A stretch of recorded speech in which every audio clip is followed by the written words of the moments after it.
All right, this spring, Iowa Governor Kim Reynolds signed a new law that changes how Iowa's foster care parents are trained. Instead of a 30-hour training requirement, now the Iowa Department of Health and Human Services determines a training plan for each prospective foster parent that considers their professional and lived experience. The goal is to reduce barriers and increase our foster parent pool. But what is the reality like for foster kids in Iowa right now? For that, we turn to Liz Estelo, Retention and Recruitment Coordinator for Four Oaks Family Connections, which provides foster care and adoption services. Liz, thank you for being here with us today. Thank you for having me. Let's start with you. What's your current role and which of our counties do you serve? I am the retention coordinator and recruiter coordinator for Eastern Iowa, so I basically do Minnesota to Missouri, the whole eastern side. And when you say you do that, what do you actually do when it comes to working with the kids? Well, I don't work with the kids so much as I recruit the families. So I do a lot of presentations in schools and at places of business, places of worship. We do a lot of, farmers markets and stuff, just trying to let the public know the great need that we have for foster homes in the state of Iowa. Yeah, let's talk about that need. The latest data from the Iowa Data Center says that as of 2024, there were just under 6,000 kids in foster care across Iowa. Does that number tell us the whole picture? Is that all kids in the system or just kids that are already placed in homes? Well, that number kind of looks, the state of Iowa went with the Families First Act. So when HHS removes a child, they look for fictive kin first or relative placement first. So that number is a total number of kids in the system, but most of them are with grandma, grandpa, and uncles that, I'm in the state of in Iowa right now, we have about 1,500 kids in foster care. I see. That's a really big difference from 6,000 to 1,500. It does, they're still in the system. Yeah. They're just with relatives or, the fictive kin. It might be a family friend or a teacher or something like that instead of an actual foster home. And that number, that 6,000, that has been going down. You take even 2013, the number was more than 10,000 kids in the foster care system across the state. Why do you think the number's gone down that much? I'm hoping it's because of the programs that the state has, HHS has, working with biofamilies, because we want biofamilies healthy. And if biofamilies can get the services wrapped around them before children have to be removed, that's the goal. Kids need to stay with biofamily, mom and dad, as long as they can, as long as that can safely happen. That's what everybody does better when they can stay at home. But again, it's just getting those services so families can get the help they need, so kids don't have to be removed. And in the case when a child does have to be removed, this is now the 1,500 number that we're talking about. What is the reality like in our region? What happens when a kid needs to get placed in the system? Again, HHS always, and that's the Department of Health and Human Services, they look for the kinship first, so grandma, grandpa, aunt, uncle. If they can't find that, then they'll look for a fictive kin, so non-blood relative, family friend, neighbor, para, teacher, Sunday school teacher. If that can't be found, then they look for the foster parents. What is happening, though, is we don't have enough foster homes, so a lot of our kids, when they're put into the system, they're not only removed from mom and dad, they're removed from their communities they know. They're, the parks they know, their school system, and they will be placed anywhere in the state of Iowa. So they might travel 2, 3, 4 hours away in the state of Iowa and get a foster home there. And we don't want that. We want the kids to stay local. It's like stay in their school, stay in their sports, stay with their friends. I mean, that's what we want. We were talking earlier about the need that you're seeing just in our counties over here in Eastern Iowa, and you said Scott County is where you see the most need. What is the need that you're seeing? Every county has a need, but Scott County's busy. Just to give some numbers, and these are from 2025, they had 191 kids go into the system, and we have roughly about 54 foster homes. And that's just not enough, so out of those 50-ish foster homes, it also entails what child they're willing to take. Some of those foster homes only are licensed for kids under the age of 5 or middle school kids or high schoolers. And so it just depends on what child comes into the system. Even if there's a foster home that's open, they might not be equipped to take in that child. So we need as many homes as we possibly can, have trained and ready to go. So when a child enters care, if they're by themselves or a sibling team, we can keep them together and we keep them in their community. Do you see any differences when it comes to the timing of year, where you see spikes in the summertime versus more in the fall or someone else? Typically, the summer kind of goes down in numbers just because I think kids can kind of, there are not so many eyes on them. Our teachers are great reporters when it comes to if they see something unusual, they see abuse, they see marks, that type of deal. Our teachers do a good job at reporting. But sometimes the summer can be a little drop, but still, I mean, it really spikes at all different times. There's not a good marker to say, oh, we're not going to have that many placements this week, or it really just depends. In our first half hour, we were speaking about the reality of Iowa's foster child system. Numbers published last spring by the Iowa Data Center showed about 6,000 children in foster care in Iowa as of 2024.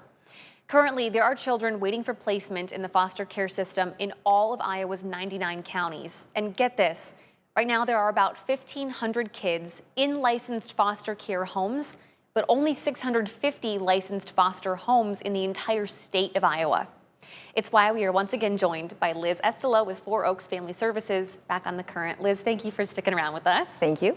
All right, how big is the need for more foster parents in Iowa? The need is great. We've got kids that are coming into the system, and we want families that are in their communities ready and equipped to take them in.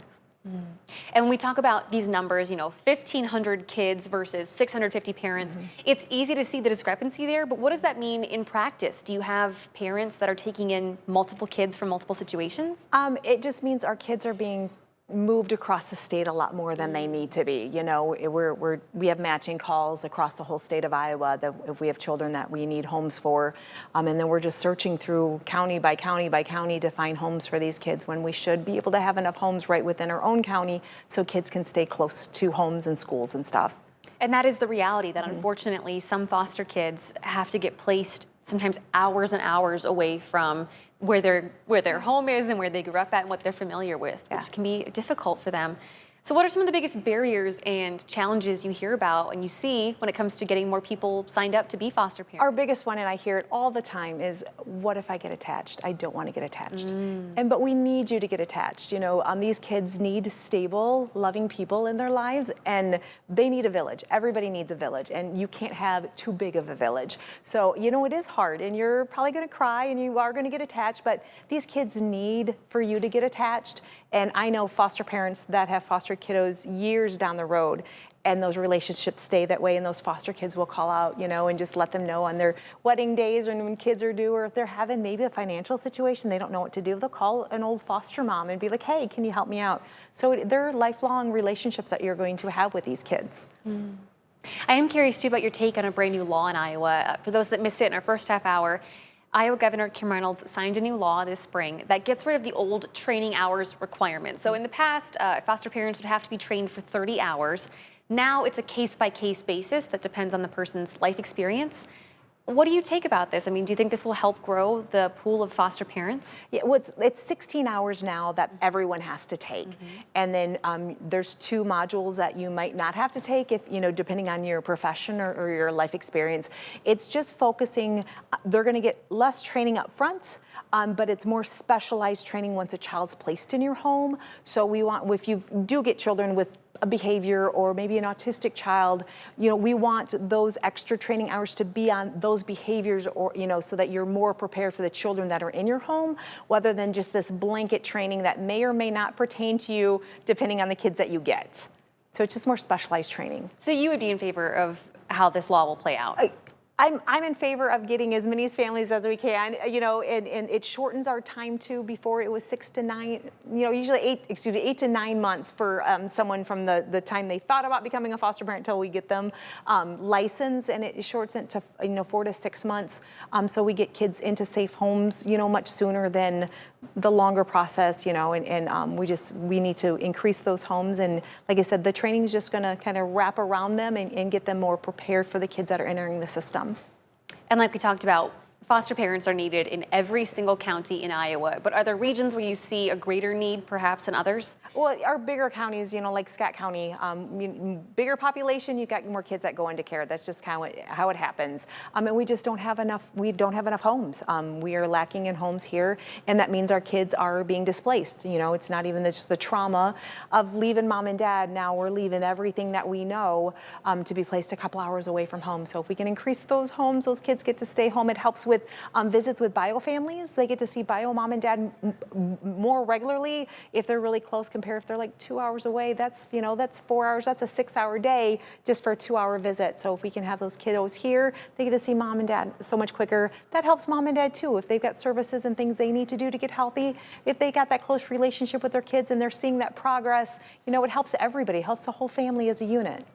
So if someone is thinking, hey, maybe I am being called to do this, I should be a foster parent, how do you start that process? You're going to visit iowafosterandadoption.org, and you're going to sign up for an orientation class. And then it's done every Wednesday and Sunday night. You might see my face, and I'll do those. At 8 o'clock, it's a Zoom, and it just kind of highlights a few more of the terms and terminologies, and what does 4 Oaks do, what does HHS do, and that kind of thing. And then from there, we'll have you fill out some other forms, and we'll do background checks and get you with a concierge that will help you through the whole process.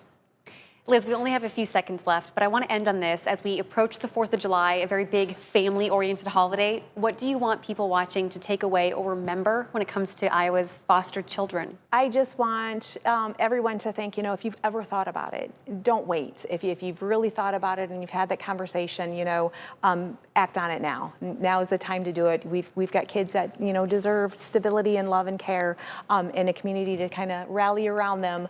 So again, if you've just thought about it, now is a great time to go ahead with it, and we'll walk you through the whole process. Liz, thank you so much for your time and for joining us today. I really appreciate this. Thank you for having me. Hey, for you guys at home, we made it easy for you. If you want to share this story or get in contact with 4 Oaks, head over to WQAD.com and the As Seen on TV tab at the top of the homepage.